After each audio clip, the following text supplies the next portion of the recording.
Welcome to Transforming Work with Sophie Wade, exploring the future of work. Find out what's going on, disruptions, evolutions, opportunities, challenges, and interventions in our multi-generational distributed organizations. With a new tech and talent focus, discover what you need to know to stay upskilled and relevant and ensure your business keeps its competitive edge. Sophie investigates the promise and reality of the future of work now and as we look ahead. She interviews people who are changing work experiences and practices and shares how we can each transition smoothly and successfully to effective and more productive new ways of working. Hi. This episode is about office landscapes that suit our digitally enhanced work activities. What form and familiar flow of spaces effectively support our evolving interactions and team habits. Early offices mimicked production lines architected for supervision. They maintained linear, independent, and predictable work processes.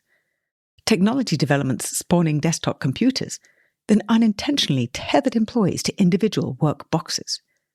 However, cubicles have been increasingly vacant as employees cluster for team-based projects. More advanced technologies now deliberately mobilize us to collaborate freely and flexibly, find our flow, and facilitate teams to agree and adapt for inevitably changing new work methods and tasks, further catalyzed by AI. Without launching a huge office renovation project, what incremental landscape reconfigurations can allow for changing activities and needs, improving team interactions and employees' sense of belonging? I'm delighted to be speaking with Ryan Anderson, Vice President of Global Research and Insights at MillerKnoll. Ryan's team leads MillerKnoll's research, shares insights globally, and provides workplace strategy and application design advisory services. Ryan also hosts MillerKnoll's About Place podcast. Hi, Ryan. How are you? Good, Sophie. Great to see you, my friend. Very good to see you. Starting at the beginning, you started with marketing. Mm-hmm. Why marketing? I did.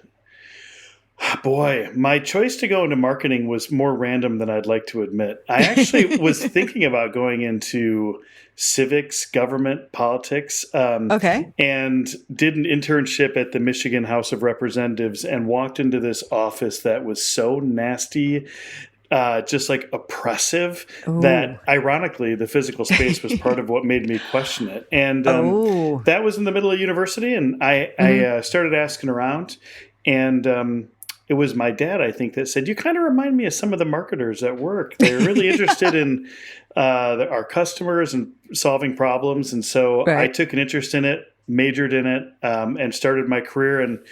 And actually, what I loved about it was the audience focus. I found that so interesting, like trying to understand the people you serve, really getting to know them more deeply. The advertising promotional side of it maybe was a little bit less interesting to me, but the market research side was so interesting because if you do it right, you're uncovering problems and you're trying to empathize with people that you're helping, which was kind of the gateway into research later.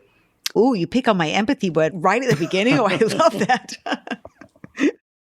Steelcase, you start whilst you're still at college, doing contract work, it looked like. Yeah. So it's 30 years ago this week. I started as an intern. Wow. Happy anniversary. Working here in Grand Rapids for Steelcase. Thank you. This industry has treated me well.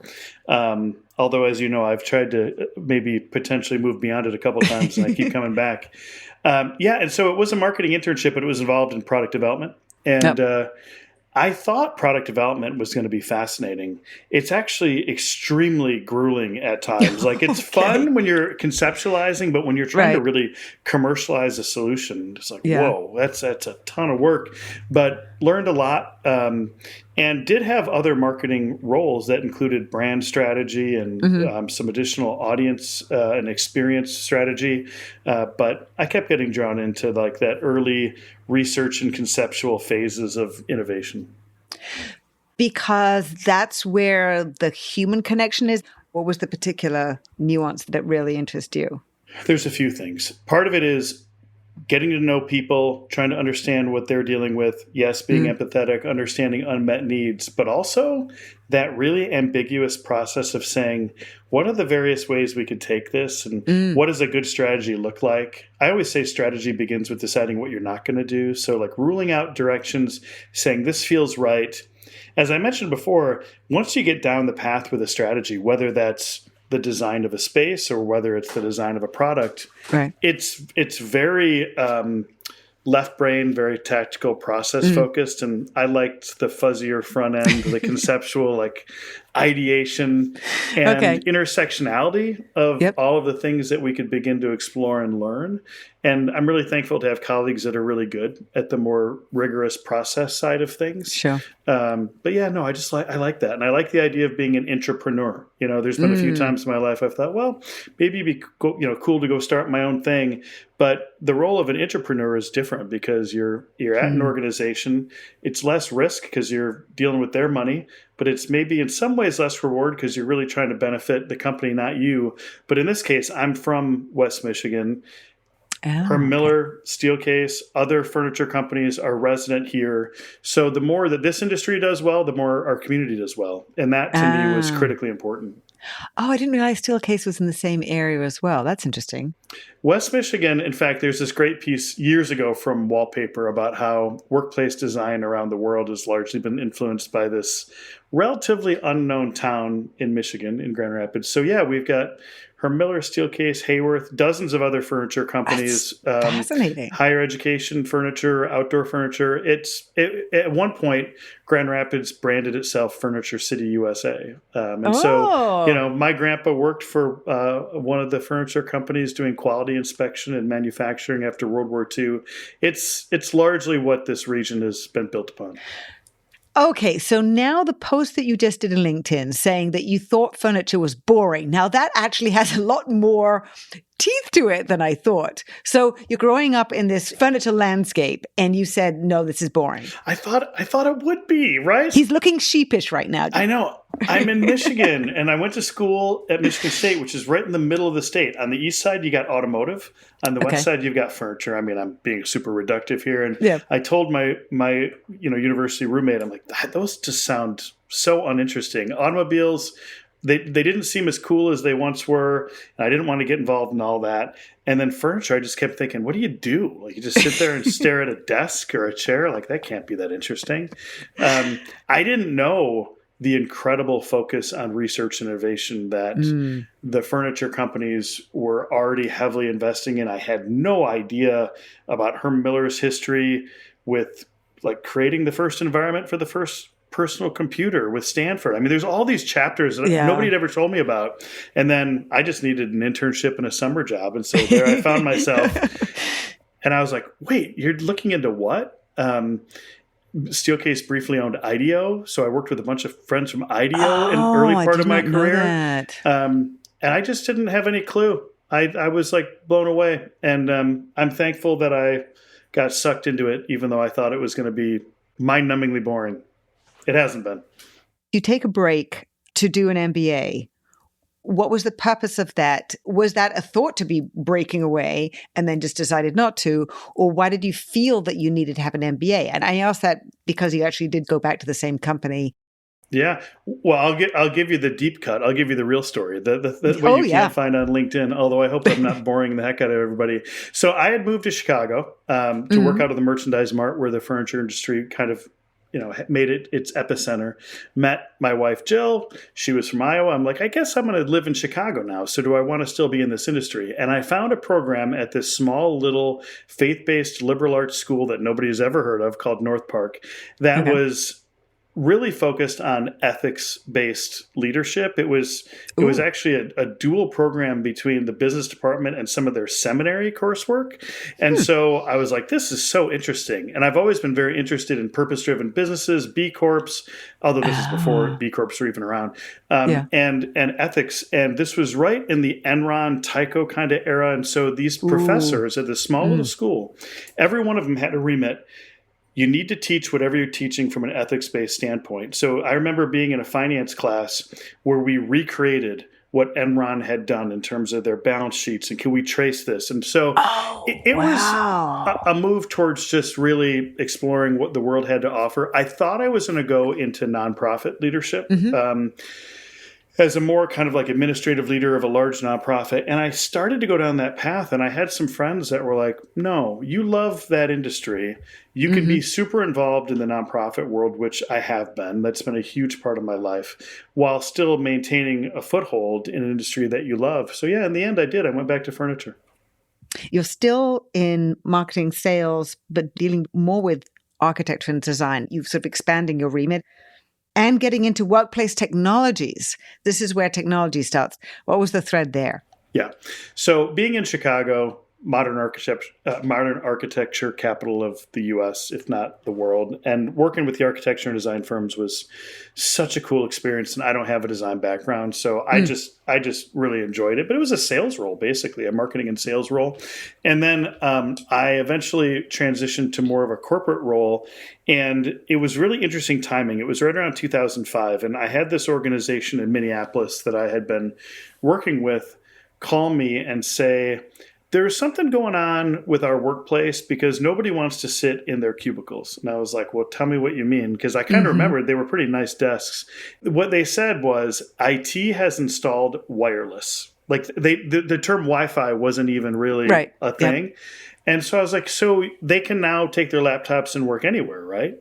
And it took a couple days, but I was like, this is going to change everything. The entire interior design, commercial interior design, corporate real estate, furniture world was basically built on the back of desktop computers. So if you hired 600 people, 600 desktop computers, 600 desktop phones, 600 desks, 600 desk chairs. So all of the assumptions were immediately kind of in question for me. Interesting. And that's when I thought, let's try to understand technology a little bit deeper, the intersection between technology and offices, but just the built environment in general. And then that defined almost 10 years of my career. I mean, I literally just had a conversation about the effects of AI on interior design not 2 hours ago. So it's never really left me, but I decided, having zero background in technology, that I was going to try to be a technologist.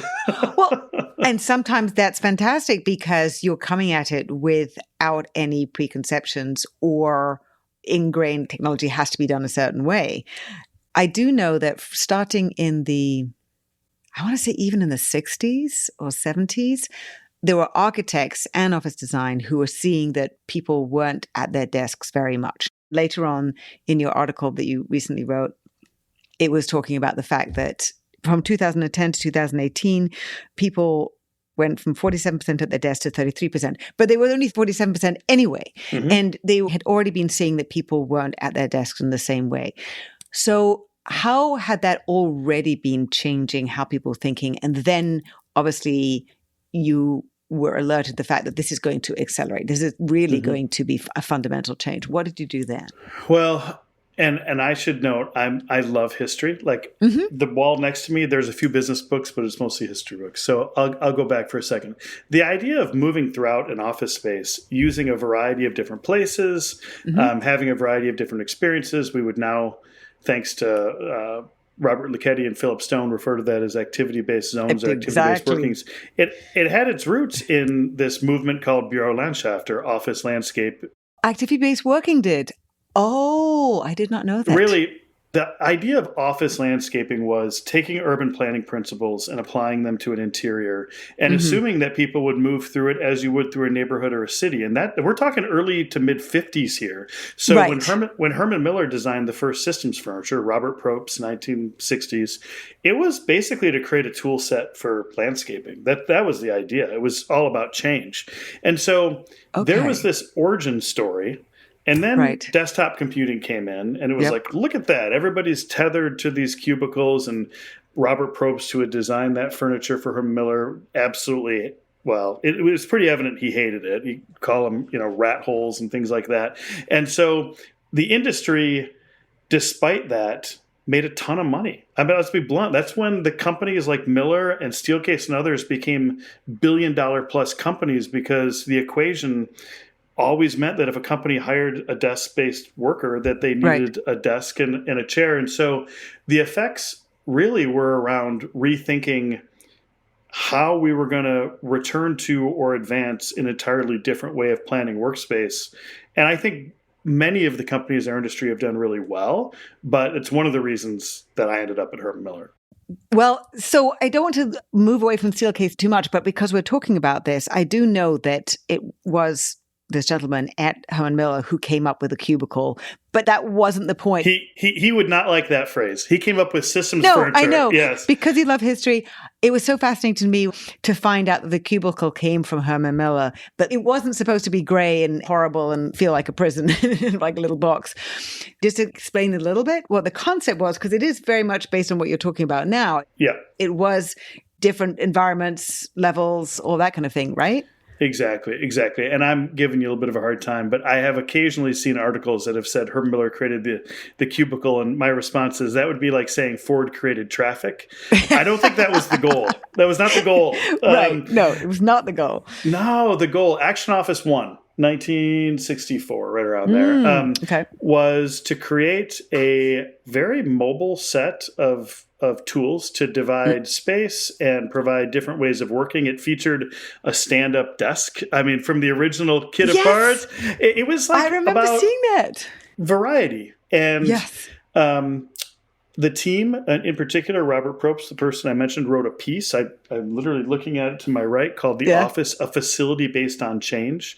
And the whole thesis was the people and the work they do evolve. The space needs to evolve. It shouldn't be a hindrance. It should be basically kept in tempo.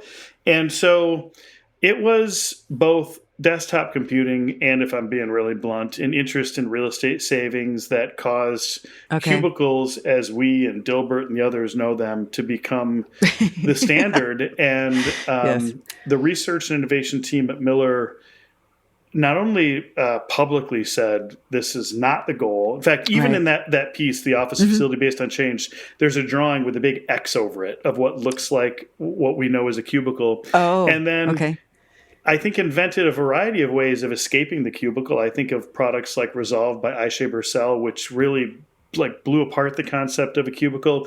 But it was really mobility and the consumerization of IT and other technology trends. You know, the tech trends kind of took us into that era, and they kind of released it from it.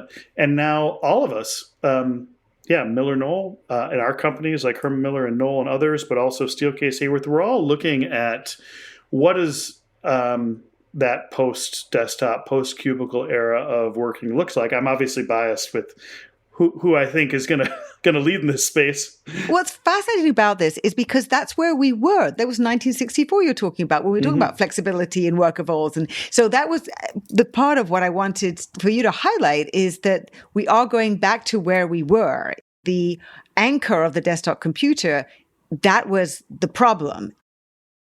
Okay, so office landscaping, very interesting. And so let's just keep that as a thread, because I do want to go back to office landscaping in terms of where we are now.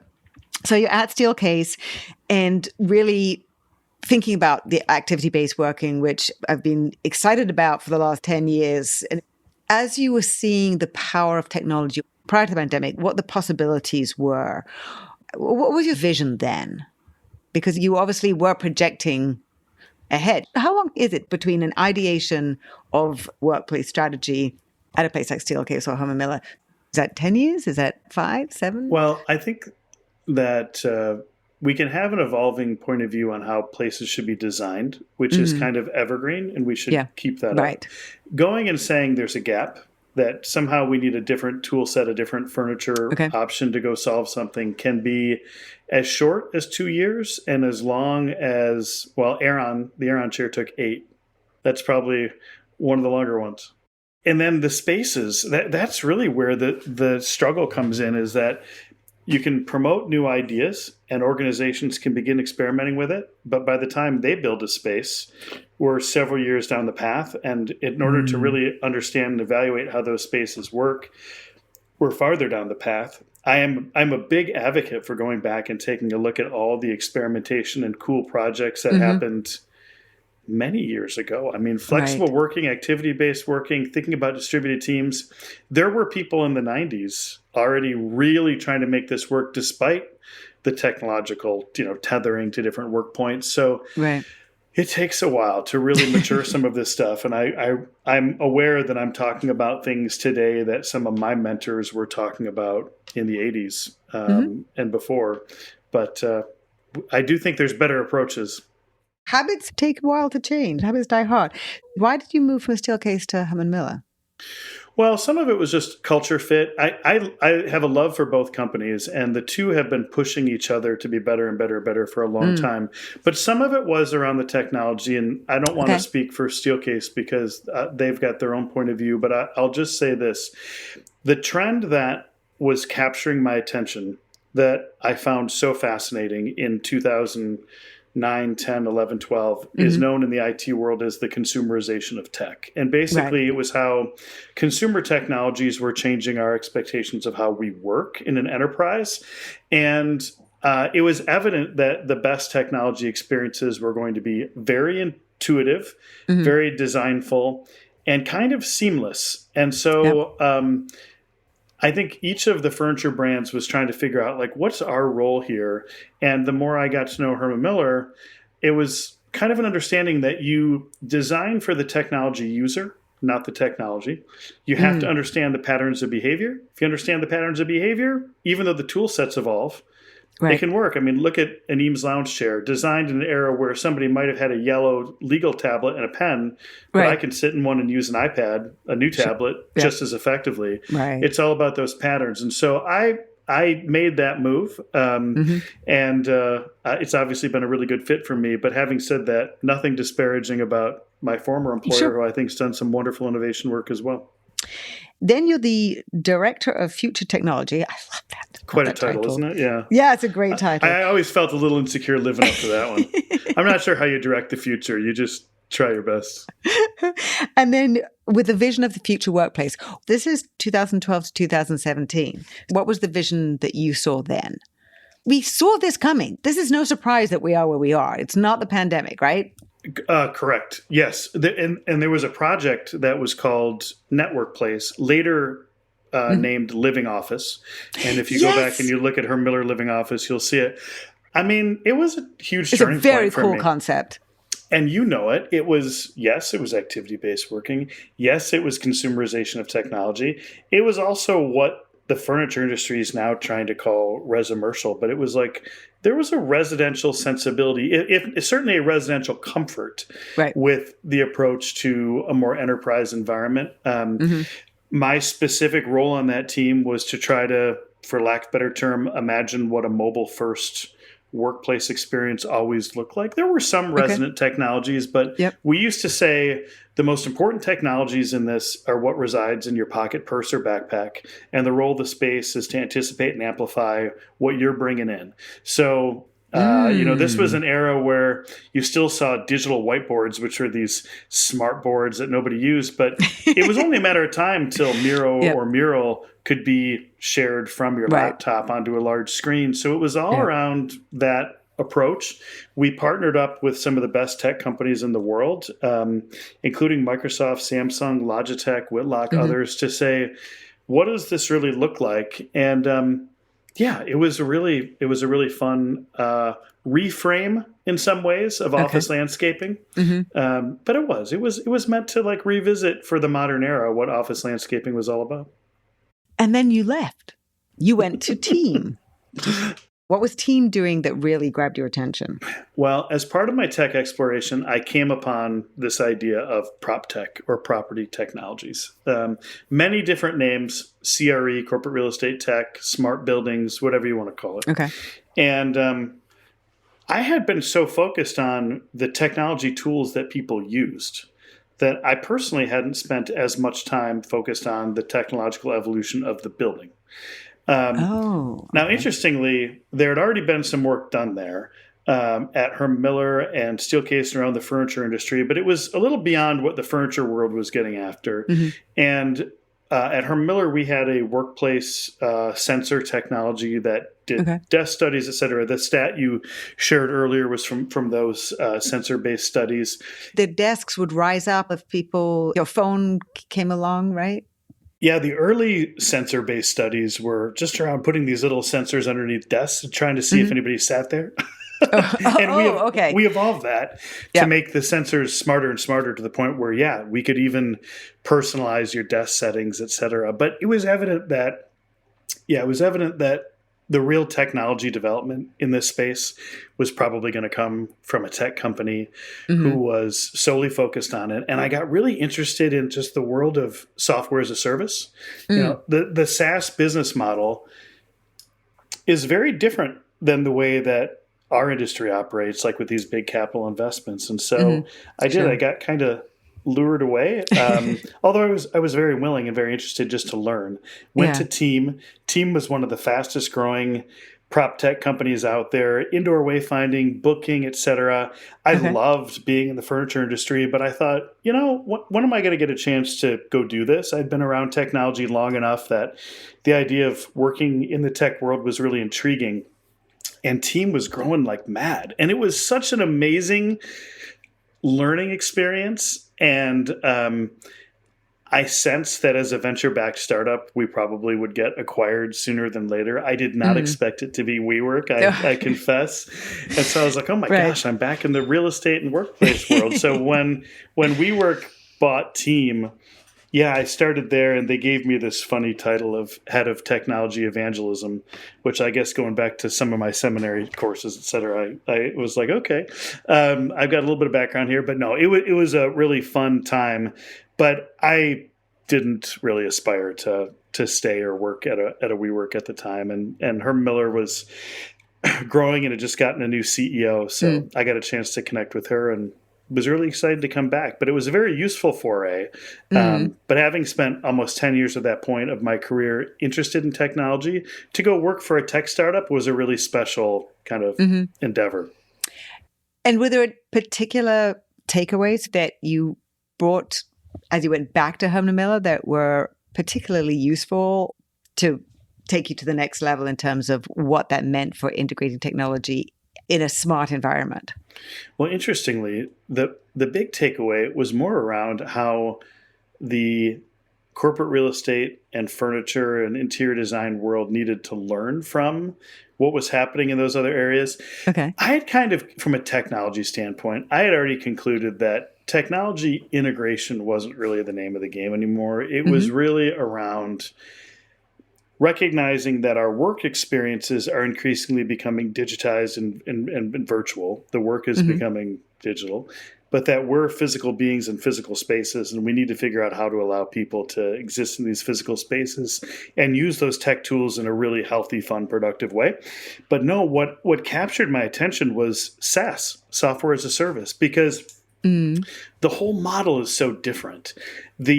I'll give you a quick example. I was leading product marketing for Team, and the product team was updating the software with some new feature every 2 weeks. And so my team had to go update the website and do release notes and collateral every 2 weeks. And I went to the head of product and I'm like, can you just maybe do this once a month? Because we're like, hamsters in a wheel over here. And he said to me, no, you would make me sit on code. And I was like, I don't think I know what you're saying. And he said, well, when we develop a new feature, we're writing the code, but you can think of it as like taking it to adolescence. Only when we release it, based on the data we're seeing and the use patterns, do we know how to mature it. So we can't sit on it, or else you're going to slow the maturation of the entire company down, not just the marketing tools. And that, for me, was the entree into this amazing relationship between the product managers, the product leaders, and the users. Because in the world of software as a service, those product owners, they have such incredible visibility into what's happening with the users because of the data, that they're always in touch and they're always evolving.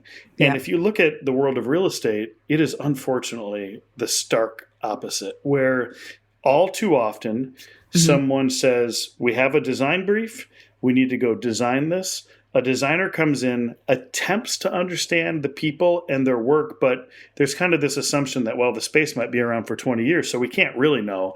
We'll just try to, design the ideal, optimal model for it. And often it doesn't work out very well. And so these days, with work evolving as it has, I actually think of facility managers, corporate real estate leaders as product owners that own the product is the workplace. And so the focus on helping them to better understand their teams, the diverse nature of those teams, the evolving nature of the work, and then try to conceptualize a space that gets better over time. Yeah. And yes, I'm returning to a facility based on change in some ways. That's what it was about. It was like, I think we can all learn from this business model that is so unbelievably in touch with its users and evolves the product constantly, even though drywall doesn't move very quickly. And the furniture sometimes needs to be disassembled. That doesn't mean that the space can't evolve. So that was my biggest takeaway. And I'm still thinking about it many years later. Constant updating, because we are evolving, we're having to evolve. And that goes to the workspace as well. You moved to Herman Miller. You're in digital innovation at this point, integrated with all this technology. There's some very interesting elements you've written about recently, mentioning office landscaping, which we've already talked about what that means, creating spaces which are focused on socializing, connecting, co-creating, learning, being inclusive, all of these different things. What was truly fascinating was capturing this one piece. You wrote, offices have been planned to support physical supervision. They've been built for leaders, not employees.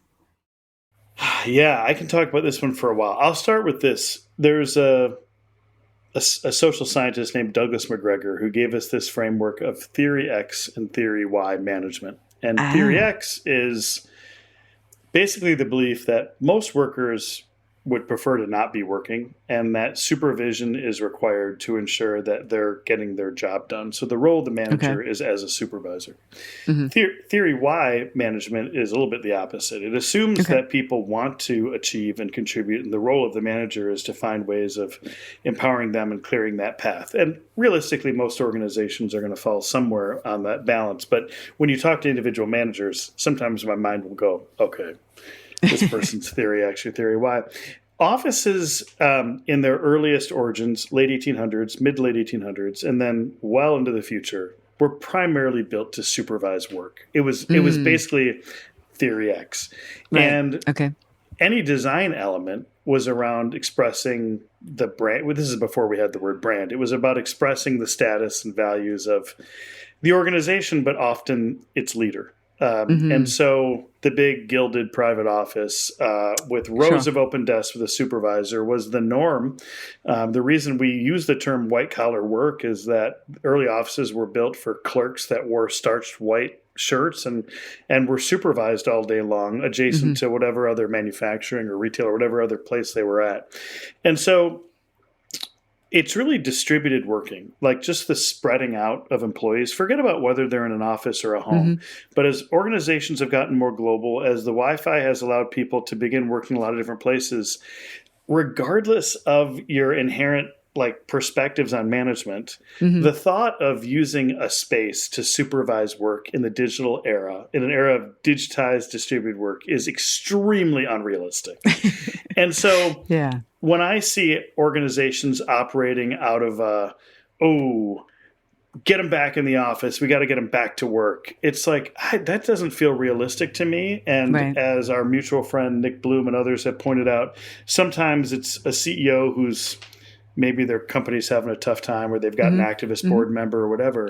But for every person like that, I see others that are like, what can this space do to help our employees to collaborate in new ways, come together in new ways, offer them experiences they can't have at home, et cetera. That is such a healthy and better approach. It's just complicated. It's more complicated than saying, well, line them up in rows so that I can watch them effectively and so that we can organize the Ethernet cables to get to the computers with the shortest runs. Now it's back to, no, we're building a community. It's urban planning. We're taking these principles, we're bringing it to the inside of the building. We're enabling an ecosystem of people. And how do you know it's successful and how do you know what needs to change? It is a more complicated approach, but it's, for me, the only way forward. One of the things you wrote was human-centered design.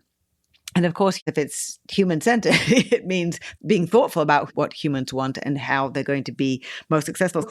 What do you see as being some of the most effective ways that offices can be landscaped? And you mentioned longer form collaboration. Sounds cool. I don't know what it is. I can take a guess, but I don't want to guess. I want you to tell me. Okay, you're referencing that Fast Company article. That's right. I do Yes. think I used that phrase there. Yeah. Well, an easier way to think about it is what can we do very effectively from home? Video calls, generally pretty good. Many of us have too many of them, but it's a pretty good place to take a video call. I can do email expense reports. Asynchronous collaboration, assuming I don't have distraction, is probably pretty good. What kinds of things you say, geez, I just don't know if that's going to work as well here. The first is anything where people are together operating for longer durations. So it could be a workshop, it could be a charrette, it could be an all-hands meeting, it could be a retreat, any of those sort of situations where if you're not going to want to spend 3 hours on video. It's just a miserable way of spending that kind of time. The others would be around those more relationship building, trust building, less structured, informal types of socialization. There's a variety of things that I think people would actually prefer to do together. Sometimes their schedule isn't flexible enough to give them the time to go do some of these things like they want. But I think the evolution here is towards thinking about spaces that are primarily designed to either support, on one end of the spectrum, very interpersonal, unstructured, collaborative sort of activities. And on the other end of the spectrum, are actually very good at supporting good, concentrative, heads down work within the same space. Because that is a challenge for some as well. I may have in that piece cited this, but of the 34,000 people that have used our work from home tool, wfh.hermiller.com, 52% say their biggest challenge is focus. I mentioned to you today that this is the beginning of kind of the summer vacation for my kids, and between the dogs and the kids and everything else, I might be spending more time in our offices this week and throughout the summer than I might in winter. So those are two arenas, having that great immersive socialization and having that really heads down concentration that I think almost anybody would appreciate having more access to. And that's just a different approach to office design. But to do it really well, you'd have a process where you try to understand the teams that operate out of that facility, and you take it a step farther and say, hey, folks, we're going to do a couple of Zoom calls with each of you. Tell us how you're working now compared to the way you were a few years ago. What activities do you really wish you had more time for? What kind of activities do you say, oh, we could never do that in the office, or we could never do that at home? It doesn't have to be insanely detailed, but just to get a sense of, okay, this is our Poughkeepsie, New York facility, and this is where a lot of our finance or HR people operate, whatever that is, getting a sense of how the facility can be tuned for them and be adaptive over time is, I think, a really good approach. I'm curious as to how companies who are talking to MillerKnoll about their offices now, how they're thinking about this, how far they're going, and what percentage of them are also thinking, I also do need to support people working from home and making sure I'm giving them advice about how to set themselves up well. In Germany, anybody working from home has to have an ergonomic chair. That's been the case for 30 years or something. But that's not where we've been. We're talking about employee well-being and helping people do their best to work wherever they're working. What are you seeing in terms of companies' approaches? Well, great question. And our mentality, our philosophy is we're going to support work wherever it happens. And I wish more organizations would kind of push on that a little bit, particularly in the spirit of distributed working. We're not seeing as many organizations supporting work from home in a very robust way as we wish we did, actually. Part of that's just for the sake of our own business, right? That's market potential for us. But more so in terms of a lot of organizations, a majority of them from in the markets where we operate, have adopted a hybrid location strategy. That means that people are spending 20, 40, 60% of their work week at home. That means that 60% of their productivity, their physical well-being, other things are at risk, not being necessarily supported corporately. That I think should concern organizations in terms of how it affects their organizational outcomes, but also employee well-being. And so, yeah, I wish we saw more of it. No, the situation that I'm seeing just broadly is that there's some organizations that have figured out their strategy and they're implementing it well, and things are going great. That I can think of regional banks, tech companies, others that have all found ways of embracing new ways of working. But I would say a majority still feel a little stuck. Right. And the scenario I hear most frequently is we have a lot of real estate. We adopted a hybrid policy. There's not a lot of people in our spaces, not as many as we'd like. The spaces kind of feel dead. We'd like to make some changes. Interest rates are high. We're not exactly sure what those changes should be, and the cost of capital is a little higher. So maybe we're going to wait on this a little bit. Oh, okay. But there's also concern over the long-term effects of people showing up to a space that feels kind of dead. Right.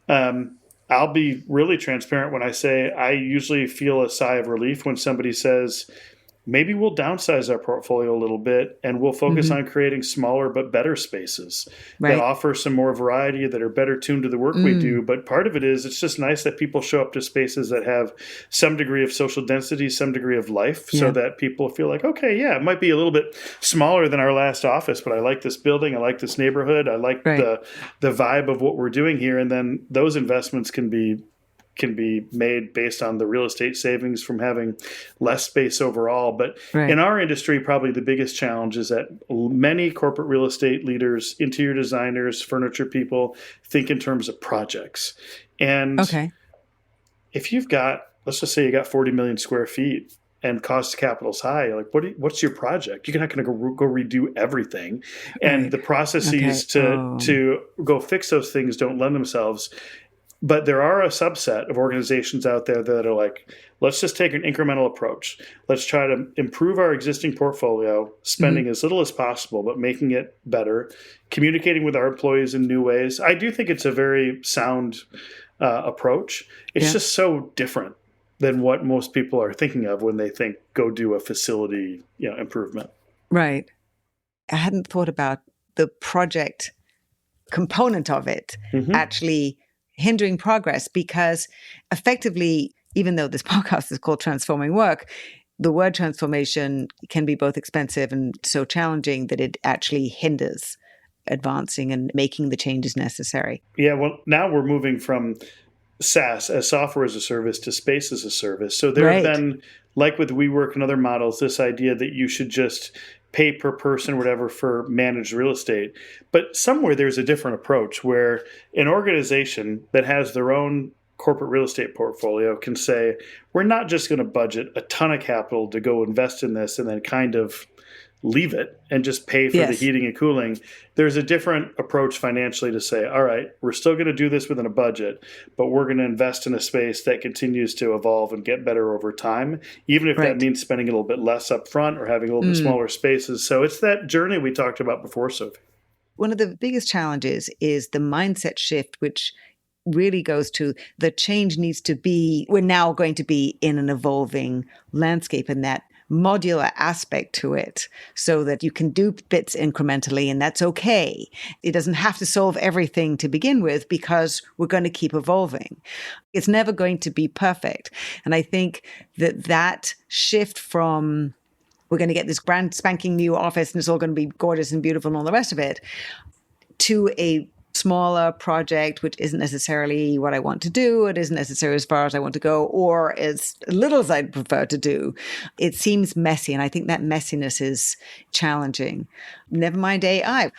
That, I think, also is a hindrance to how leaders need to be thinking about an office organization when people are coming in. How are they going to be needing to working together? What are you seeing? How do you see AI changing the office environments, changing the technology requirements?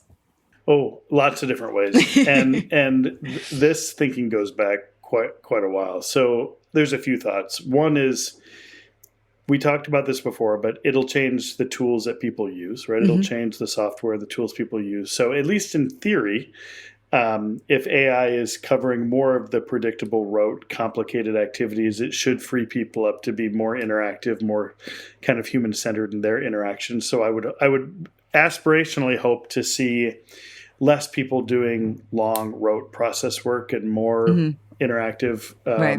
human-centered sort of activities.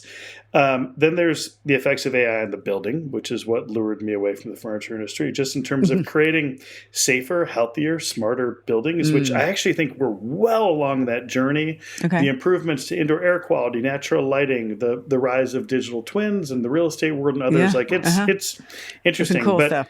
then there's like the practice of our jobs. There's interior design, there's facilities management, et cetera. This is, to me, where the tools get really interesting, because I'm still a believer that design is a creative function, that it's not about the designer making his or her mark on the world. It's about understanding the people they're serving and empathetically designing for their needs. And so AI tools, I think, could provide an incredibly powerful approach to doing this. We at Herman Miller specifically built some code on top of Autodesk generative AI platform ages ago, 2016, 2017, have been using AI equipped tools for a while. And it's just really more of a powerful tool in the hands of a designer. I think it was IBM that said AI is not going to take your job, but somebody trained with an AI tool will. That's kind of the name of the game right now. Yeah. One of the things I learned in those days of digital innovation is that a lot of people adopt new technologies, this is consumerization, through play. Like if you want to go try new tech, you're probably going to play with it. And so I think organizations should be giving their team members ample time to play around, try new tools before sticking them on a project and expecting big results. I even did this when our company implemented Microsoft Teams. I created this fake team called Blackbriar because I love the Jason Bourne movies, and I invited everybody. I was going to say, I know that name. Blackbriar. I invited everybody for an hour. Go into Blackbriar and play, like post a GIF, open up a document. And some people were like, well, what am I going to do all that time? I'm like, you don't have to be there the whole time. But when you get to the point where you're like, I got it, I'm bored with this, then we're ready to start using it.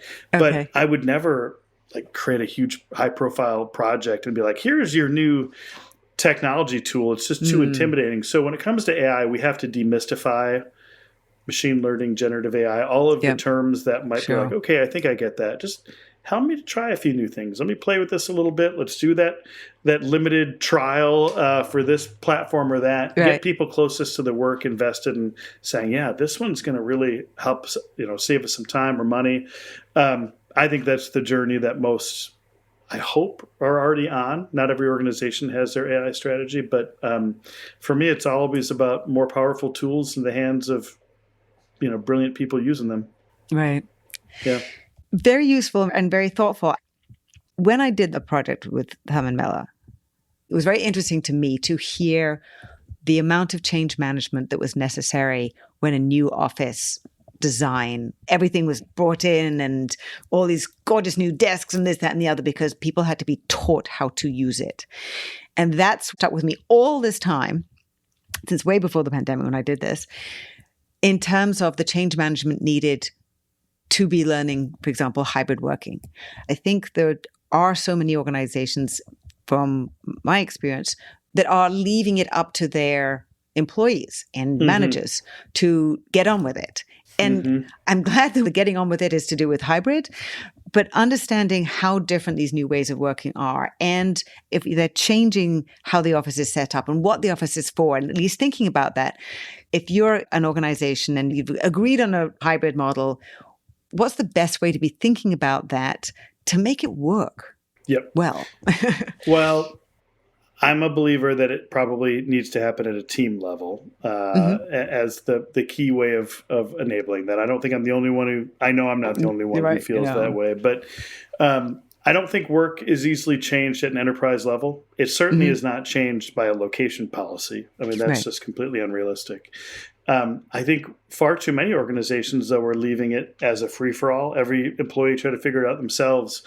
And they're doing so, I guess this is a good thing, because they're concerned about people feeling like a more coordinated approach might be too restrictive, but I don't think it needs to be.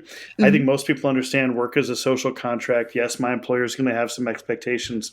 So what I've seen is when it's a top-down mandate, it's often not received well. There's this idea of reactance theory. If you tell somebody to do something and they perceive it as loss of autonomy, they're probably going to resist it. So that's not a great approach. Leaving it to be a complete free-for-all isn't a great approach. We've seen loneliness, social isolation, overscheduled meetings all kind of go off the charts as people are more and more working alone. And so having a team leader, and this does require some training, be able to say, we literally went through another round of this ourselves today. Say, oh, really? Okay. Yep. We have our own team working agreements, and we're always evolving our own practices to be able to say, how are we doing? Are we working effectively together? Where's the process breaking down? One of those questions needs to be, are we getting enough good quality time together? Right. If not, what are those experiences that we're missing? What would you really like to be able to spend your time together doing? Are we maintaining enough balance and flexibility to make sure that, you can take mom to the doctor's appointment? That requires empathetic management. But I found that the vast majority of people, when engaged in that conversation, will say they wish they spent more quality time with their team members. They don't want to be forced to be here or there, but they're looking for opportunities to connect in far deeper ways than they've been. And so I think that's good for informing how a space might evolve over time. But any facility, I'm sure you found this, but any facilities project is a change management project, and any real estate strategy has to follow talent strategy.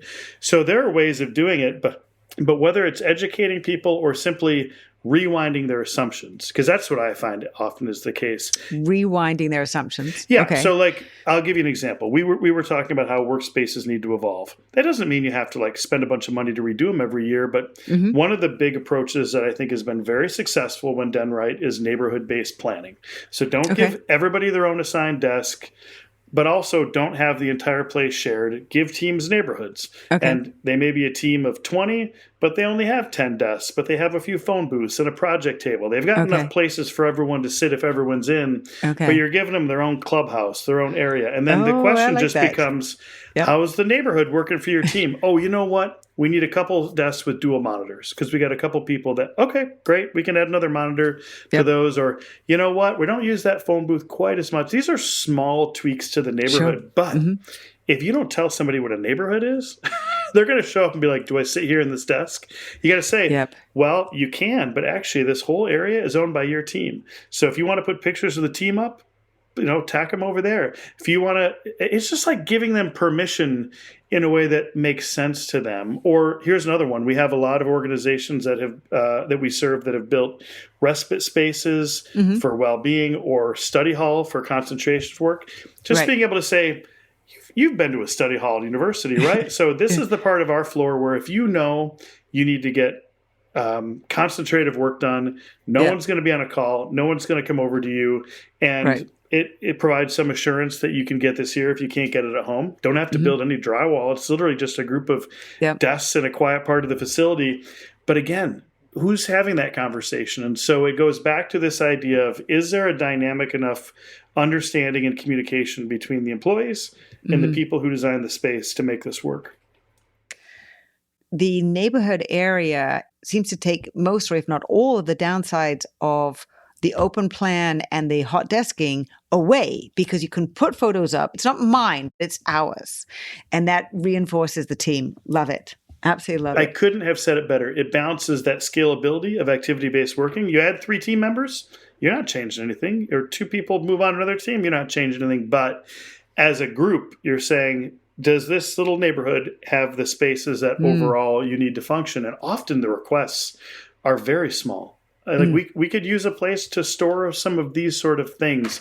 But there's this idea of place attachment, which is a theory from the world of environmental psychology, that we form relationship with places. It's why we sit at the same chair at the dinner table or church or whatever. You can attach groups to a neighborhood. Like that, you might not have your desk, but display your work. Have the medals from the last scavenger hunt your team went on over there on display. And then get a picture of the team members up there. And as people walk through, they'll see it. But the big thing is, with hybrid, if you're in the office, maybe only 3 members of the team are somewhere in the building, but you know where they are. You've got that clubhouse. You've got that neighborhood. And you feel their presence much more because that's your place as a team. Love that. Love that. This is why urban planning, going back to office landscape or whatever, is so interesting to me, because there's all these articles around like, oh, these half-empty offices are killing neighborhoods. It's like, well, hold on. We need to understand the principles of creating a great community, a great city, a great neighborhood. We just finished a project with the Copenhagen Institute for Future Studies on the future of cities. Okay. Basically the same thing that makes a great 15-minute city makes a great office design. Like it's all about creating those, whatever you want to call them, landscapes, cityscapes, where people can feel that sense of connectedness. And neighborhoods probably will be, I would say teams are the nucleus for changing work. And neighborhoods and teams are probably the nucleus for future workplace design. It's not really about the individual anymore. Love that. When you understand the nature of how people live in communities, you can begin to understand how our physical workplaces are so critical to creating those ties between teams. Okay. And that may be one of the most important roles for the office in the future, is not just bringing those immediate team members that we were talking about before, those strong ties together, but what it looks like to connect you with all the people you probably feel like you should connect with more, but you don't have any reason to have a Zoom call with. But yeah, I love talking about this with you too. You and I could probably go on for a couple hours. And I know that some of what we talked about might sound theoretical, but here's the good news. We can get it to a design level. Like there's decades worth of organizations that have gone and planned very effectively that we can still build from today. And we're seeing so many organizations being successful with their new workplace strategies right now, which is very encouraging. So yeah, we can move from theory to practice as well. Hopefully I didn't shoot too high there. Absolutely. And one of the core things here for me is that none of this is actually new at all. We have seen this coming. Steelcase and MillerKnoll have been designing for it and exploring it and experimenting and research and activities, all of this for years and years and years. So the great news is that now this can be applied with even more human-centered design thinking to create some really, really cool office spaces and neighborhood environments. Love that. On the bigger and the smaller scale. There we go. Ryan, I knew it was going to be a great conversation, and I am so thrilled that we managed to cover so much and extremely useful insights. There's a lot to be thinking about right now in terms of the office and the design and what's going to go on there. So, Ryan, again, thank you so much for sharing everything that you have, and really, really appreciate your time. I loved it. Love spending time with you. Thanks for having me.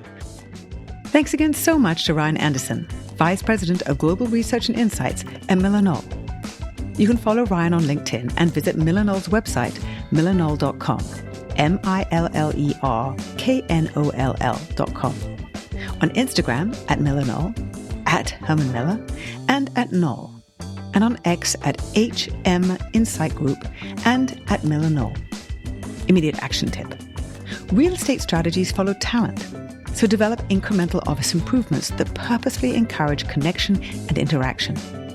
Create in-office neighborhoods to support teams' sense of community and belonging, with flexibility for regular updates responding to evolving work needs. If you are interested to find out how empathy can enable and enhance new ways of working, check out my book, Empathy Works, The Key to Competitive Advantage in the New Era of Work. If you enjoyed this episode, please share it with a friend and like it. You can also write a quick review wherever you listen. For regular video updates, curated useful articles, research, and information, follow me on LinkedIn and sign up for my Work in Progress newsletter there. Thanks for listening. Until next time.